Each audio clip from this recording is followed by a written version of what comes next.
नमस्कार दोस्तों, मैं हूं मानसी और आप देखना शुरू कर चुके हैं बॉस वाला का हिंदी चैनल। आज की इस वीडियो में मैं आपको बताऊंगी कि सबके मन में जो एक सवाल चल रहा है ना कि क्या गोल्ड का प्राइस 3 लाख रुपए पर 10 ग्राम तक जा सकता है या नहीं, उसका जवाब आपको मिलेगा इसी वीडियो में मिलेगा, तो एंड तक जरूर देखना। क्या ये सच में पॉसिबल है या एक मिथ है, ये आपको पता चलेगा। आज की इस वीडियो में मैं आपको सिंपल भाषा में समझाने वाली हूँ कि गोल्ड के पीछे के प्राइसेस के जो ट्रेंड्स हैं वो क्या रहते हैं, एक्सपर्ट्स के 2025 से लेकर 2035 तक के क्या फॉरकास्ट्स हैं और इंडियन इकोनॉमी का क्या इम्पैक्ट पड़ सकता है। एक सबसे इंपॉर्टेंट हम बात करेंगे कि आपको क्या करना चाहिए, गोल्ड में इन्वेस्ट करना चाहिए या नहीं। तो चलिए हम अपनी वीडियो की शुरुआत करते हैं।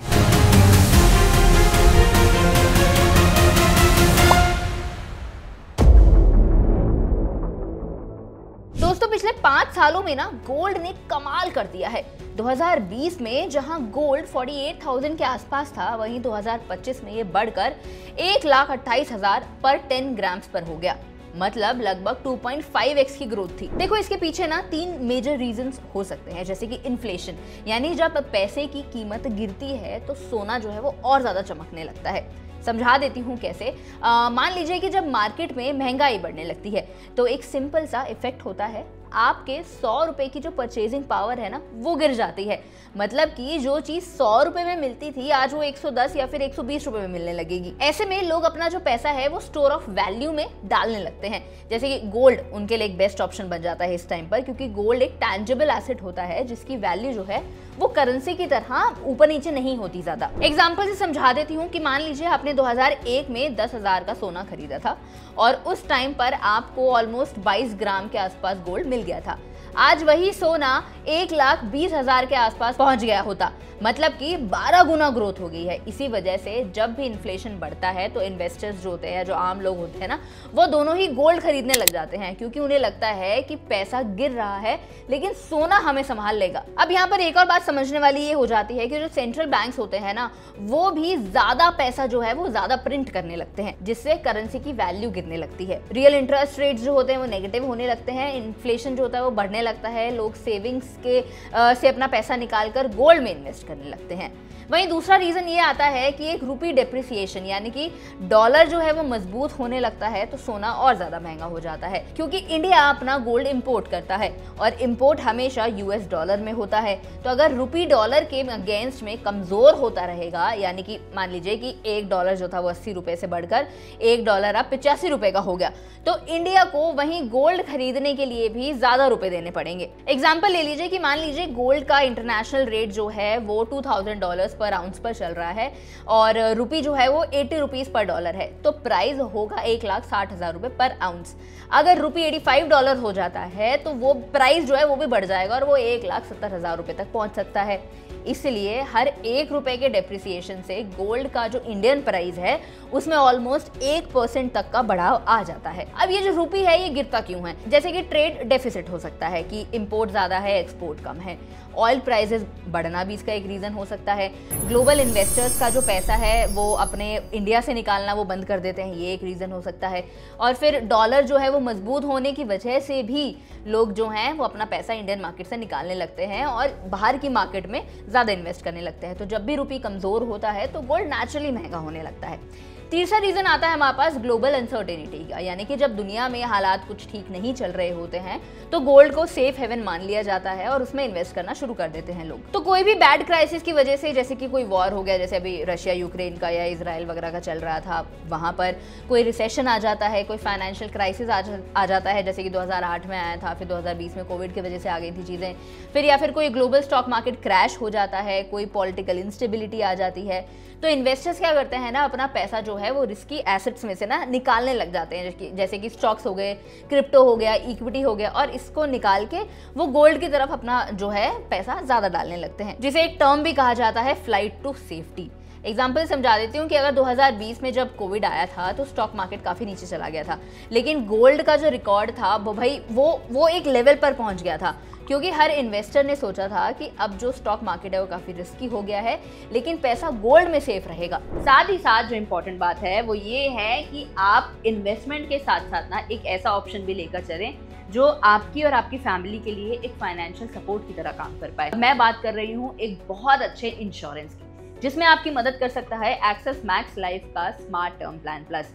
इसमें आपको 1 करोड़ तक का लाइफ कवर मिलता है, वो भी सिर्फ 578 रुपीज के प्रीमियम पर मंथ जो आपको भरना होगा। 15% का फर्स्ट ईयर डिस्काउंट मिलता है फॉर सैलरीड इंडिविजुअल्स और 15% का first year discount plus 15% life time discount for working women भी है। 3 आवर क्लेम सेटलमेंट गारंटी के साथ इनका क्लेम सेटलमेंट रेशो भी 99.7% का है। साथ ही ये देते हैं स्पेशल एग्जिट वैल्यू बेनिफिट्स भी। लिंक मैंने डिस्क्रिप्शन में दे दिया है, आप जाकर जरूर चेक करिएगा क्योंकि ये एक काफी अच्छी इंश्योरेंस बताई जा रही है।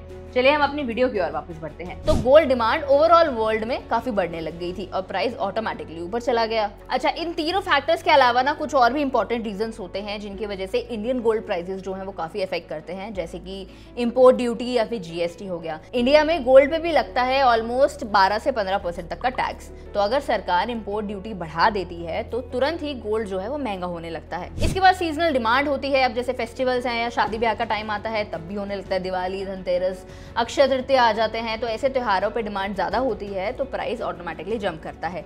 फिर इंडिया एक ऐसा देश है जो दुनिया का वर्ल्ड सेकंड लार्जेस्ट कंज्यूमर है गोल्ड का, तो डिमांड का डायरेक्ट इम्पैक्ट जो होता है वो इंडिया के प्राइसेस पर पड़ता ही पड़ता है। फिर आरबीआई गोल्ड परचेज करता है, जैसे कि रिजर्व बैंक ऑफ इंडिया अभी अपने रिजर्व्स में गोल्ड ऐड करने लगते हैं। इससे भी डिमांड काफी ज्यादा ऊपर जाती है और प्राइस भी बढ़ने लगता है। फिर कुछ ग्लोबल सेंट्रल बैंक की पॉलिसीज भी होती हैं, जैसे कि US federal reserve interest rates कम करता है तो गोल्ड डिमांड में बढ़ने लगता है, क्योंकि लोग अपना पैसा जो है वो फिक्स डिपॉजिट से निकालकर सेफ हेवन गोल्ड की तरफ ज्यादा बढ़ने लगते हैं। चलिए अब थोड़ा फ्लैशबैक में चलते हैं और गोल्ड की हिस्ट्री समझ लेते हैं। 1964 में गोल्ड 10 ग्राम जो गोल्ड था वो 63 रुपीज का था। 1980 में 1800 रुपए पर पहुंच गया। 1990 में ये 3200 रुपए पर पहुंच गया। 2000 में 4400 पर, 2010 में 1800 500 रुपए हो गया था। 2020 में ये 48,650 रुपए के आसपास हो गया। फिर 2025 में 1,28,000 रुपए के आसपास हो गया।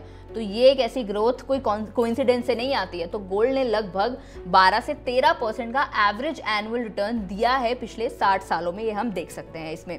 यानी अगर आपके दादाजी ने 10,000 का कोई गोल्ड खरीदा होता 1980 में तो आज उसकी वैल्यू 7 लाख से भी ज्यादा की होती। तो पूछ लेना अपने दादाजी से, कहीं खरीदा तो नहीं था सच में, क्या पता बचा के रखा हो कहीं पे। चलिए अब बात कर लेते हैं कुछ एक्सपर्ट्स की, बता देती हूँ। तो गोल्डमैन सैक्स ने अपनी 2025 में एक रिपोर्ट निकाली जिसमें उन्होंने बोला कि गोल्ड और 23% तक बढ़ सकता है, यानी कि वो 1.38 लाख 10 ग्राम्स पे जा सकता है दिसंबर 2026 तक। बैंक ऑफ अमेरिका और भी ज्यादा ऑप्टिमिस्टिकली इसको बताते हैं कि उनके हिसाब से 1.42 लाख पर पहुंच सकता है। आईसीआईसीआई बैंक रिसर्च का कहना है कि गोल्ड 1.10 से लेकर 1.25 लाख के बीच में अगले साल तक जा सकता है। कुछ और इंडिपेंडेंट एनालिसिस जो है हमारे पास वो बताते हैं, जैसे बजाज फिन हो गया और रुपजी वगैरह हो गए, उनका मानना है कि इन्फ्लेशन हाई रहने वाला है तो गोल्ड जो है वो 1.5 लाख के आसपास भी जा सकता है। तो ये तो क्लियर है कि सब एक्सपर्ट्स यही मान रहे हैं कि गोल्ड बढ़ेगा, लेकिन क्या 3 लाख तक जाएगा? भाई इसका अभी किसी ने कुछ नहीं कहा है, तो शायद ये अभी दूर है। अब एक लॉन्ग टर्म पिक्चर भी आपको बता देती हूँ कि मार्केट एनालिस्ट का कहना है कि 2030 तक गोल्ड का प्राइस जो है वो 1.8 लाख से लेकर 2.25 लाख पर 10 ग्राम्स तक पहुंच सकता है और 2035 में ये 2.5 लाख के आसपास हो जाएगा। और इसके रीजन हो सकते हैं कि रुपये हर साल 6 to 8% तक नीचे गिर रहा है, इन्फ्लेशन ऑलमोस्ट 5% पर बना हुआ है, आरबीआई और वर्ल्ड के सेंट्रल बैंक्स लगातार गोल्ड को खरीद रहे हैं,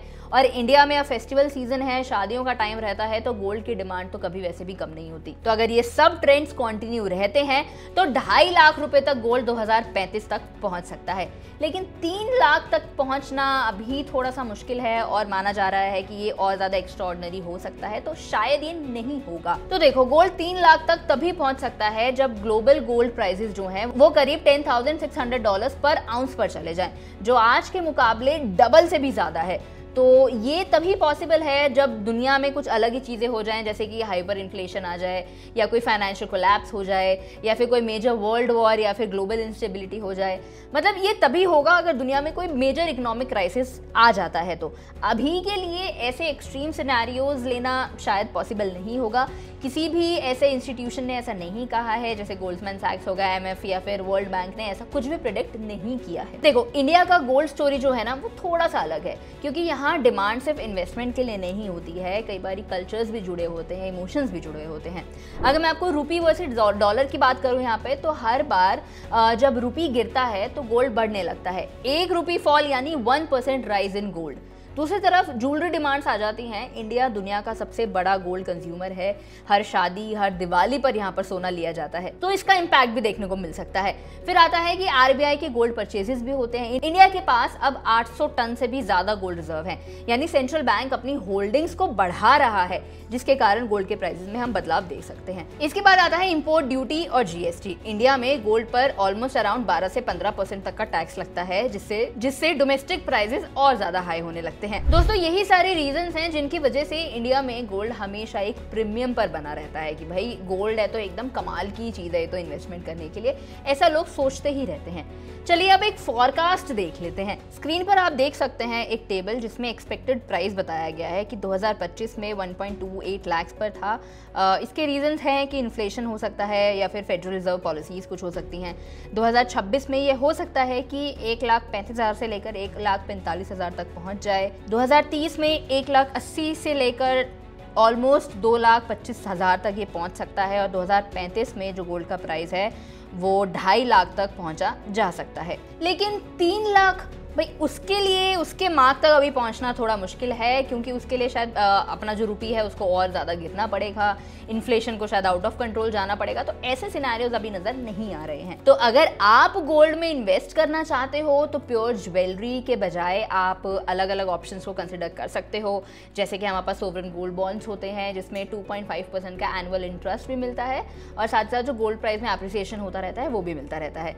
गोल्ड ETFs होते हैं जो काफ़ी ईजिली ट्रेडेबल होते हैं। फिर डिजिटल गोल्ड होता है जहां पर आप बहुत ही कम अमाउंट से इन्वेस्टमेंट अपनी शुरू कर सकते हैं। ये सब सेफ भी हैं और स्टोरेज की प्रॉब्लम भी नहीं होती है इसमें, क्योंकि ये सब कुछ डिजिटली स्टोर होता है। तो दोस्तों, गोल्ड हमेशा एक सेफ हेवन रहा है, लेकिन 3 लाख का सपना शायद अभी दूर है। 2030 तक गोल्ड का प्राइस 2 लाख से 2.5 लाख के बीच में थोड़ा रियलिस्टिक मान सकते हैं, लेकिन उससे ज़्यादा शायद नहीं होगा। तो 3 लाख का पॉसिबल अभी नहीं हो पाएगा, वो शायद 2040 या उसके बाद हो सकता है। तो अपने गोल्स और रिस्क को उसी हिसाब से गोल्ड में इन्वेस्ट करना, और हमेशा याद रखें कि गोल्ड से ज़्यादा वैल्यूएबल है आपकी फाइनेंशियल प्लानिंग। तो हमेशा प्रॉपर रिसर्च और एनालिसिस के साथ ही कहीं पर भी इन्वेस्टमेंट करें। अब आप मुझे कमेंट सेक्शन में बताना कि आपको क्या लगता है, क्या गोल्ड सच में 3 लाख तक पहुंच सकता है या फिर ये कोई स्पेकुलेशन ही है? मुझे कमेंट सेक्शन में ज़रूर बताना। और अगर आपको ये वीडियो पसंद आई है तो चैनल को सब्सक्राइब करना, वीडियो को लाइक करना और शेयर करना बिल्कुल मत भूलना। और मैं मानसी मिलती हूँ आपसे अगली वीडियो में। बॉस वाला, बी द बॉस।